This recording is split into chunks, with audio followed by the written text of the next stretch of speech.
সুপ্রিয় দর্শক মন্ডলী, কাছে কিংবা দূরে যে যেখান থেকে আমার এই ভিডিওটি দেখছেন সবাইকে শুভেচ্ছা জানাচ্ছি। আমি আপনাদের বিনোদন বন্ধু বিশ্বজিৎ বিশ্বাস। তো সুপ্রিয় দর্শক মন্ডলী, আমি আপনাদের দেখাবো কিভাবে এই মৌয়ালিরা মধু সংগ্রহ করে। তো আপনারা দেখতে পাচ্ছেন আমাদের এই গোলাপাড়ার মাঠে, গোলাপাড়ার মাঠে কিন্তু অসংখ্য ফুলের মানে সরিষা ফুলের চাষ করা হয়। আর এই সরিষা ফুলের ফুল দিয়ে কিন্তু এই মৌয়ালিরা মৌমাছির মাধ্যমে কিন্তু মধু সংগ্রহ করে থাকে। আমি আপনাদের দেখাবো কিভাবে এই মধু সংগ্রহ করা হয়। তো আপনারা দেখতে পাচ্ছেন অসংখ্য এখানে কিন্তু ছোট ছোট বক্স, এই যে দেখতে পাচ্ছেন ছোট ছোট বক্স কিন্তু আছে। আমি কিভাবে এখন এই মধু কিভাবে তৈরি হয় বা এটাই আমি দেখাবো।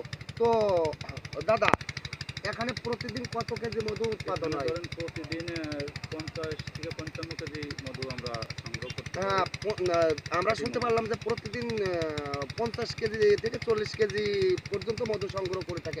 এগুলো বাজারে নিয়ে কেমন? এখান থেকে নিয়ে যাচ্ছে 400 টাকা কেজি।